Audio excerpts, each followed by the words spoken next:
Ah, boy. Here we go. Why do people have to say things? But yes, somehow a big recent conversation was about wrestling companies and who's being benched and who's not being benched. Then it took one step further with fans going, wait a minute, maybe some people are suffering. Now, given that we never know the ins and outs, what's going behind the scenes in a wrestling promotion, I'm going to change this to wrestlers that have fallen into the Phantom Zone.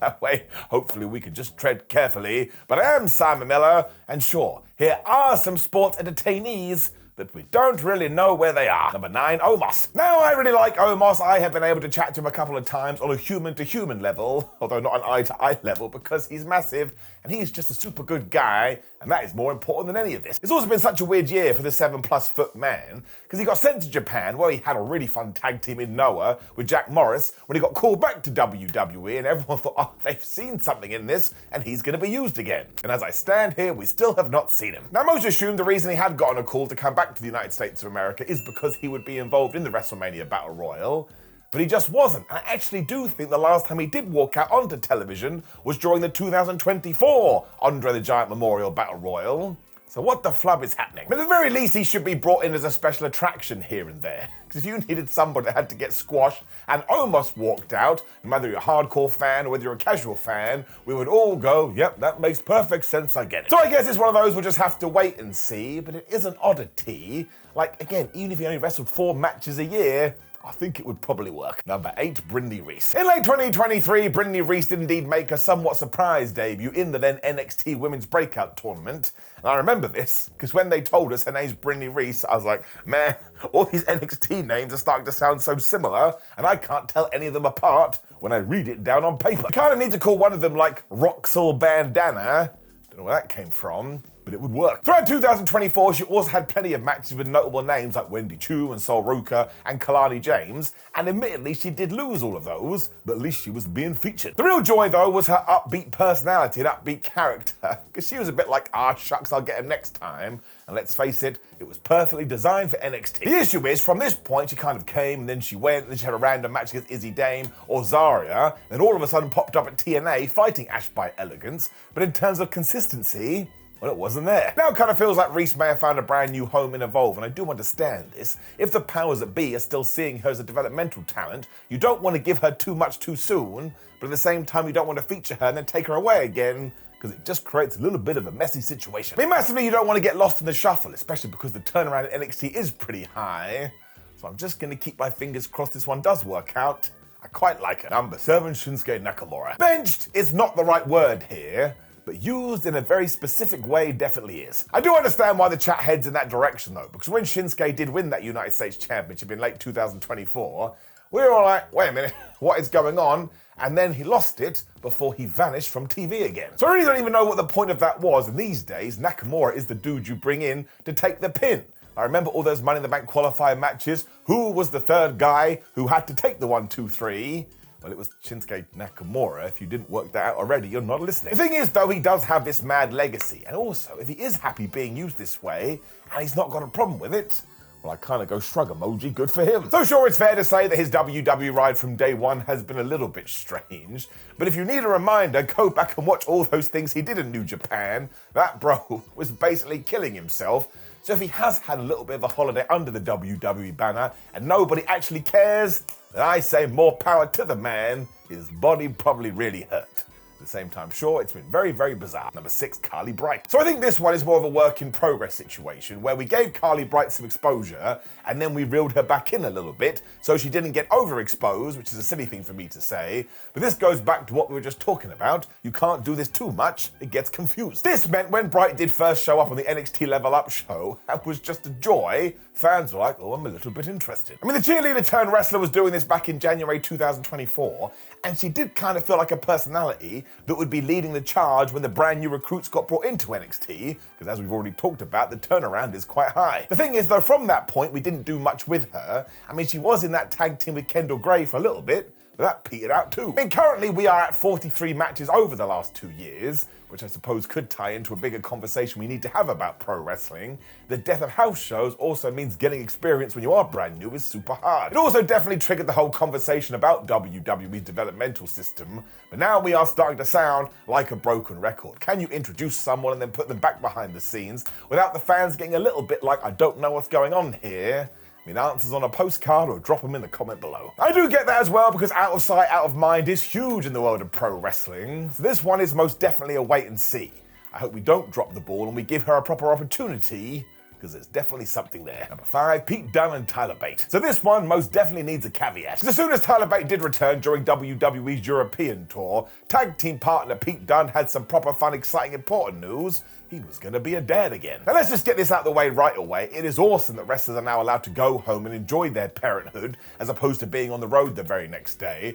But I also think it's fair to say maybe WWE could have planned this out a little bit better, because it meant Tyler was also gone from TV and Mr. Bate had only just returned. I think one of the reasons people wanted to discuss this too is when you tie it into a tag team like the War Raiders, because when one of those guys wasn't able to be on TV, the other one got pushed as a single star. So why didn't we do this with Tyler Bate? It's also a bit funny that he would walk out and go, oh, I'm back, I'm home, and then we didn't see him again. It goes back to this whole idea about consistency being the key, but listen, eventually Peter is going to be back, which means Tyler will be back too, and whether we put them on the SmackDown Tag Team Division or in the Raw Tag Team Division, we need new bodies, so this is only going to help either show.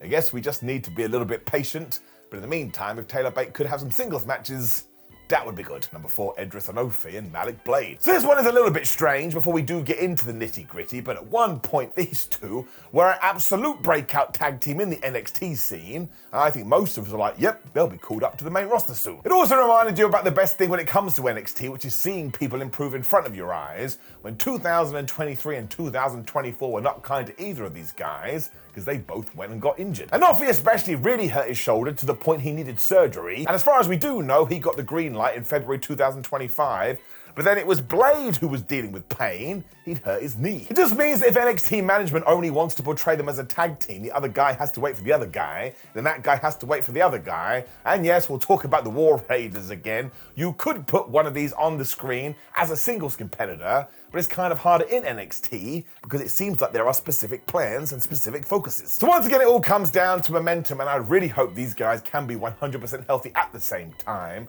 They ain't gonna lose the power they had in their feet. They just need a chance to do it again. Number 3, Nikita Lions. So this is another one where you have to mention injuries, because Nikita Lions had a terrible couple of years. I mean, she suffered one injury when she came back, and then she hurt a leg too, and she had to go away again.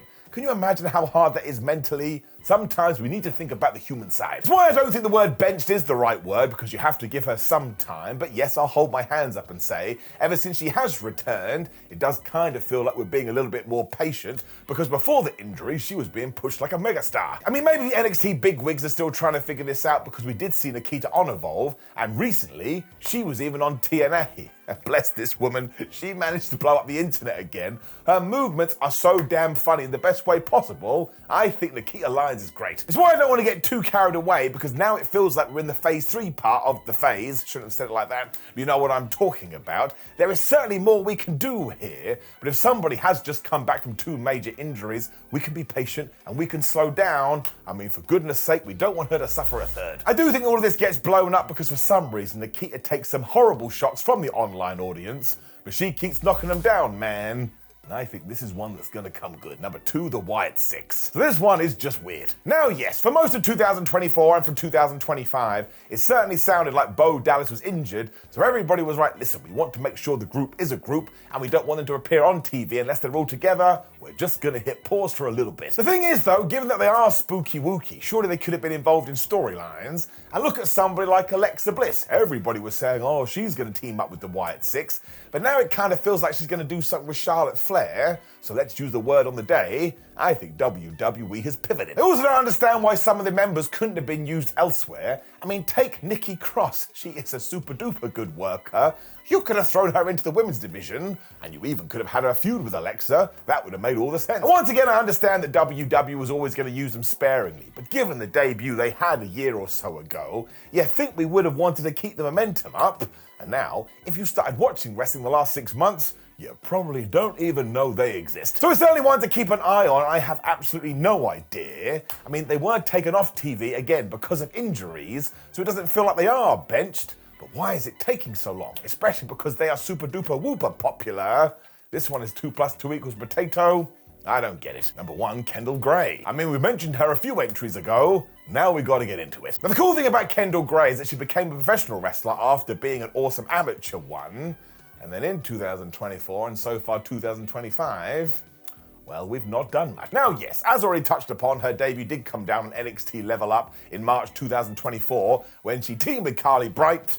Damn it, they lost. By August, she was on the NXT main show, though, and she got involved in that women's gauntlet, and she beat Briny Reese before she too got eliminated. But I was like, all right, well, there's a feud we can do.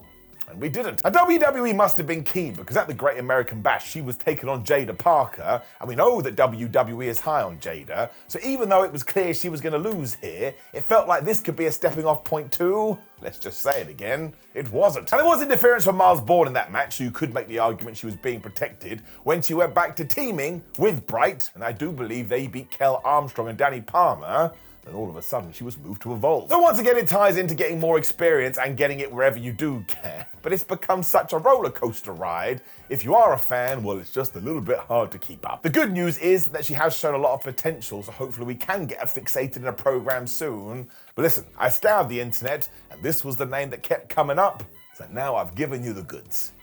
I don't know what that means. Now I'm sure you have a bunch of other names you want to talk about, and hell, do it for all the companies for all I care in the comments below, but more importantly, like the video, share the video, and subscribe, and click the video on the screen as you learn more about professional wrestling. Otherwise, my friends, I appreciate you, and let's always be as nice as we possibly can because there ain't nothing wrong with that. But have a terrific day. I will see you soon.